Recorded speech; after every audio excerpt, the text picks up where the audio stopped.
রুকুন development foundation ইউকের উদ্যোগে প্রবাসী সমাজকর্মী ও গুণীজনদের অংশগ্রহণে আত্মাকুয়া প্রকল্প পরিদর্শন ও মতবিনিময় সভা অনুষ্ঠিত হয়েছে। শনিবার ৩১ জানুয়ারি বিকেলে বালাগঞ্জ উপজেলার দেওয়ানবাজার ইউনিয়নের রুগনপুর এলাকায় প্রকল্পস্থলে এ সভা অনুষ্ঠিত হয়। অনুষ্ঠানে সভাপতিত্ব করেন রুকন ডেভেলপমেন্ট ফাউন্ডেশন ইউকের চেয়ারম্যান ও যুক্তরাজ্য প্রবাসী সমাজসেবী আলী আহমেদ নেসাউর। প্রধান অতিথি হিসেবে প্রকল্প পরিদর্শন করেন দেওয়ান আব্দুর রহিম দ্বিপাক্ষিক উচ্চ বিদ্যালয় অ্যান্ড কলেজের প্রাক্তন প্রধান শিক্ষক, যুক্তরাজ্য প্রবাসী ও প্রবীণ কমিউনিটি ব্যক্তিত্ব মোহাম্মদ ওয়াহিদুর রহমান চৌধুরী। বালাগঞ্জ উপজেলা প্রেসক্লাবের সহসভাপতি সাংবাদিক শাহ মোহাম্মদ হেলাল ও গহরপুর ছাত্রকল্যাণ পরিষদের সভাপতি আব্দুল মুহাইমিন এর পরিচালনায় অনুষ্ঠানে বিশেষ অতিথি হিসেবে বক্তৃতা করেন ও উপস্থিত ছিলেন যুক্তরাজ্য প্রবাসী বিশিষ্ট কমিউনিটি নেতা, শিক্ষানুরাগী ও প্রকল্পের অন্যতম ফাউন্ডার শহীদ আবুল কালাম সেতু। এছাড়াও উপস্থিত ছিলেন যুক্তরাজ্য প্রবাসী সমাজসেবী ও প্রকল্পের অন্যতম ফাউন্ডার হাজী মোহাম্মদ ইমাম উদ্দিন, যুক্তরাজ্য প্রবাসী ও প্রকল্পের অন্যতম ফাউন্ডার ছানাউর আহমেদ এবং যুক্তরাজ্য প্রবাসী শিক্ষানুরাগী মোহাম্মদ বাহারাম খান।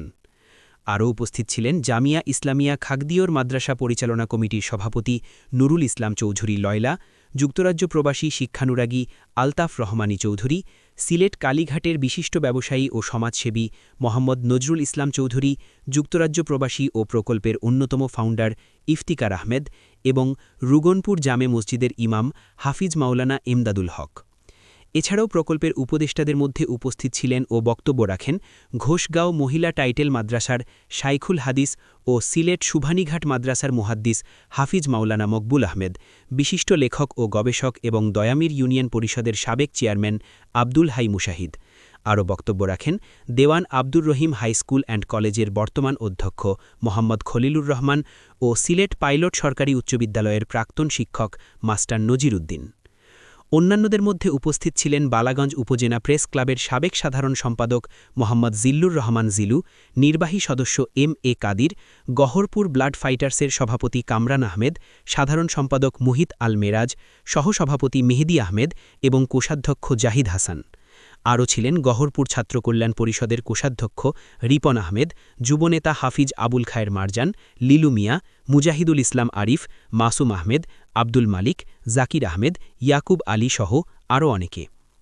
অনুষ্ঠানে অতিথিরা আত্মাকুয়া প্রকল্পের সার্বিক কার্যক্রম পরিদর্শন করেন এবং ভবিষ্যৎ পরিকল্পনা, উন্নয়ন কার্যক্রম ও মানব কল্যাণমূলক উদ্যোগ আরও জোরদার করার লক্ষ্যে বিস্তারিত মতবিনিময় করেন। বক্তারা বলেন, প্রবাসী ও দেশীয় দাতাদের সম্মিলিত উদ্যোগে এই প্রকল্প শিক্ষা, স্বাস্থ্য ও সামাজিক উন্নয়নে গুরুত্বপূর্ণ ভূমিকা রাখবে।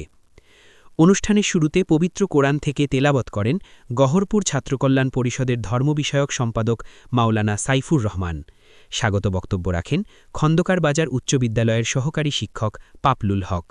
শেষে হাফিজ মাওলানা মকবুল আহমেদের পরিচালনায় মোনাজাতের মাধ্যমে সভার সমাপ্তি ঘোষণা করা হয়।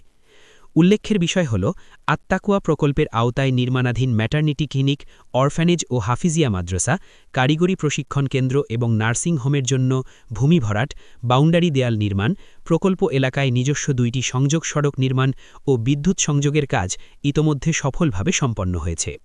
সংশ্লিষ্টরা জানান, অবকাঠামোগত এসব কাজ সম্পন্ন হওয়ায় প্রকল্পের পরবর্তী উন্নয়ন কার্যক্রম আরও দ্রুত ও সুচারুভাবে বাস্তবায়নের পথ সুগম হয়েছে।